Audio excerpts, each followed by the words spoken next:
अथ सप्तश्लोकी दुर्गा।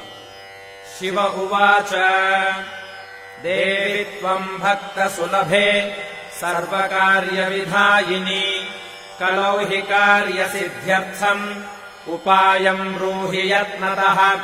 देव्युवाच शृणुदेव प्रवक्ष्यामि कलौ सर्वेष्टसाधनम् मया तवैव स्नेहेनाप्यम् वा स्तुतिः प्रकाश्यते। ॐ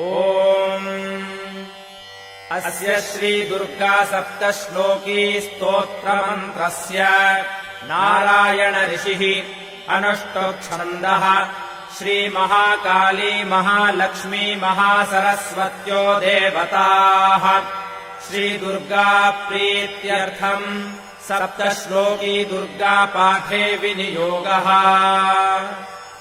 ॐ ज्ञानिनामपि चेतांसि देवी भगवती हि सा बलादाकृष्य मोहाय महामाया प्रयच्छति।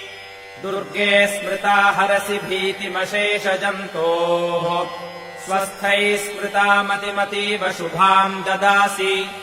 दारिद्र्यदुःखभयहारिणि का त्वदन्या सर्वोपकारकरणाय सदार्द्रचित्ता। सर्वमङ्गलमाङ्गल्ये शिवे सर्वार्थसाधिके शरण्ये त्र्यम्बके गौरि नारायणि नमोऽस्तुते।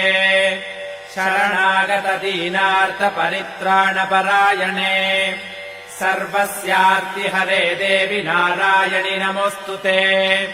सर्वस्वरूपे सर्वेशे सर्वशक्तिसमन्विते भयेभ्यस्त्राहिनो देवि दुर्गे देवि नमोऽस्तुते। रोगानशेषानपहंसि तुष्टारुष्टातु कामान् सकलानभीष्टान्। त्वामाश्रितानाम् न विपन्नराणाम् त्वामाश्रिताख्याश्रयताम् प्रयान्ति।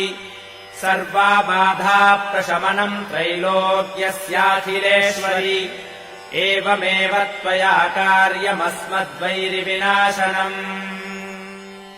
इति श्रीसप्तश्लोकी दुर्गा सम्पूर्णा।